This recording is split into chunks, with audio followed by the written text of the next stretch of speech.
on prépare le matériel pour la saison du leurre.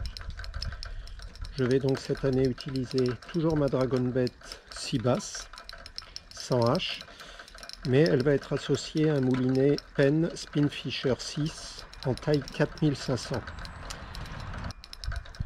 Pourquoi le Penn Spinfisher? Parce qu'il est, comme vous pouvez le voir ici, étanche IPX5. Donc on va voir si c'est efficace, parce que le gros problème de la pêche dans les baïnes, c'est bien sûr l'étanchéité des moulinets. Il a déjà un avantage, c'est qu'il n'a pas d'anti-retour, ce qui fera une entrée d'eau en moins. Je vous dirai ce que j'en pense. Ce que je vais faire, je vais éviter de le démonter, car j'ai remarqué que dès que l'on touche à un moulinet, eh bien l'étanchéité, en ouvrant notamment le capot, le bâti, l'étanchéité est beaucoup moindre. Ensuite, quand on le remonte, on a beau faire très attention, mais je trouve que du coup il est beaucoup moins étanche que lorsqu'il est neuf. Donc celui-ci, je vais essayer de le conserver le plus longtemps possible bien fermé. Je verrai pour le graissage comment on peut s'arranger, mais je pense que s'il est étanche, je vais essayer d'en profiter le plus possible. Donc cette année, mon Penn Spinfisher sera garni de tresses Power Pro en 13 centièmes, coloris jaune fluo, en 135 mètres, résistance de 8 kg. J'ai abandonné les tresses d'Agesi que j'achetais chez AliExpress parce que j'ai trouvé une bonne promo sur la Power Pro. Donc c'est une tresse bien sûr qui n'est plus à présenter, qui est très fiable. Et en backing, un petit nylon Caperlan 30 centièmes. Voilà, il y en a 250 mètres, ça devrait suffire pour garnir donc le Penn.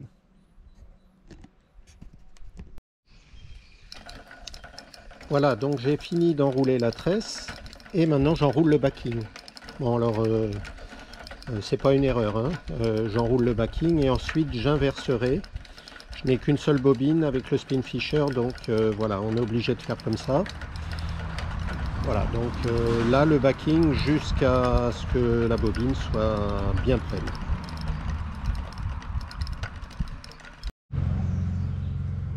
Bon alors bien sûr avec une capacité de pratiquement 230 mètres en 30 centièmes, il faut beaucoup de backing. J'ai pas du tout modifié les rondelles, il est livré avec 2 rondelles supplémentaires. Mais on voit en effet que c'est très conique. Là j'arrive en bord de bobine alors que là au niveau de la lèvre il y a encore de la place. Donc maintenant il va falloir dérouler le backing sur une bobine, le mettre de côté et ensuite le réenrouler quand j'aurai enlevé la tresse qui se trouve sous le backing pour l'instant.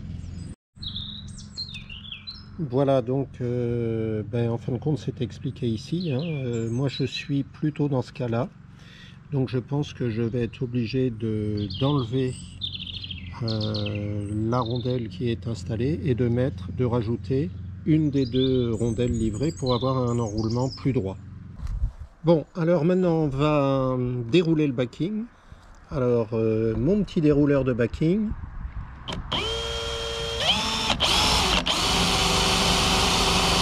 Alors avec ça on gagne du temps. Voilà, une tige qui bloque la bobine et on met ça sur une perceuse et ça va impeccable. Merci Florian pour l'astuce parce que vraiment on gagne du temps.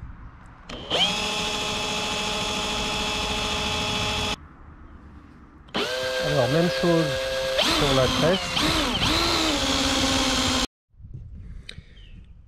Voilà, donc j'ai enlevé la tresse, j'ai enlevé le backing. Je vais donc essayer maintenant de faire la modification pour avoir un enroulement moins conique. Donc je vais faire comme on me dit sur le mode d'emploi. J'enlève donc la bobine. Voilà, alors en effet là j'ai une rondelle. Voilà, que je vais retirer.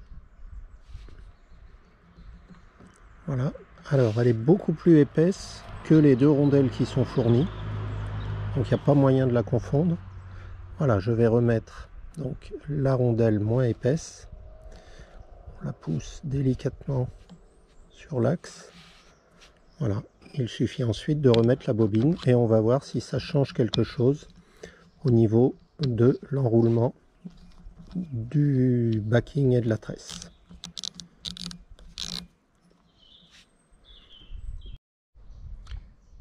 Voilà, ben là je suis prêt, j'ai mon backing ici sur une bobine et ma tresse ici sur la deuxième bobine. Donc là bien sûr je vais commencer par le backing. Voilà, donc là on voit que l'enroulement est nettement meilleur, hein. Je n'ai plus de cône, ni vers le bouton de serrage, ni vers la bobine, c'est bien droit. Là c'est bien rempli, hein, peut-être même un peu trop. Alors on dit que normalement, voilà, si on met comme ça, et bien normalement juste en face on ne doit pas voir le fil, donc là ça me semble pas mal. Si on voit le fil, la tresse, c'est que il y en a un petit peu trop sur le moulinet. Voilà, donc il ne me reste plus qu'à rajouter une brasse de fluoro. Et puis le moulinet va être prêt pour la prochaine saison à la recherche du bar dans les baïnes. Alors voilà donc le Spinfisher monté sur ma Dragon Bête. Donc cette année c'est la principale nouveauté. J'ai rajouté aussi un petit accroche-leurre, voilà, qui permettra d'accrocher les gigs, les poissons nageurs. Et puis ceux qui me suivent connaissent déjà mes petits repères, le rouge, le jaune. Alors le rouge, donc il est à 30 cm du talon, du début du talon de la canne, ici. Donc là vous avez 30 cm, ça me permet de vérifier rapidement la maille du bar moucheté. Le deuxième est à 42 cm, donc la maille du bar franc. Je pose le bar et cela me permet de vérifier rapidement la maille. Et cette année, je vise plus gros. J'ai rajouté un repère à 50 cm, le vert, ce qui me fera un beau bar moucheté, parce qu'un bar moucheté de 50 cm, ça commence à être un joli poisson. Alors maintenant, on va donc vérifier le poids de l'ensemble. Parce que l'année dernière, je pêchais avec un Biomaster 4000, en taille 4000. Donc, bien sûr, celui-ci est en 4500. Donc, je pense qu'au niveau poids de l'ensemble, je vais être sur quelque chose de plus important. On va voir ça tout de suite.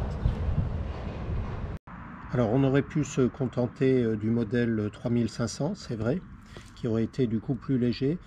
Mais je me suis aperçu que techniquement ce n'était pas du tout les mêmes engrenages.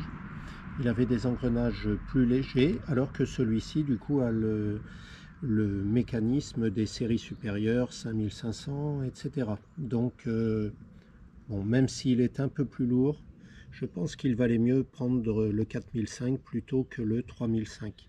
Vous savez que les tailles de moulinet, hein, selon Daiwa, Shimano, Penn, bon, il ne faut pas trop s'y fier, il faut surtout regarder le poids du moulinet pour savoir sur quelle taille on est, en gros, parce qu'il y a des 3500 très petits, des 4500 très gros, donc voilà, il faut vraiment faire attention à ça. Alors au niveau poids, donc là c'est presque 600 grammes, voilà, 600 grammes. La Dragon Bait 6 bases 100H plus le Spinfisher 6 en 4500. Alors pour mon ensemble de l'année dernière, donc avec le Biomaster qui me servira maintenant de moulinet de secours dans mon sac à dos, on arrive à 549 grammes, donc il y a 50 grammes d'écart entre mon ensemble de l'année dernière et celui avec lequel je vais pêcher cette année. Voilà, donc bon, il n'y a rien de surprenant hein, quand on voit déjà la taille des moulinets comme ça. On voit quand même une différence, notamment le diamètre de la bobine, qui est quand même plus important sur le pen, ce qui devrait permettre aussi des lancers un peu plus lointains. Alors le Biomaster, c'était un excellent moulinet. Le problème, c'est que il a fallu que je change beaucoup de pièces. À cause de l'oxydation, la pêche dans les baïnes est en effet très néfaste au moulinet.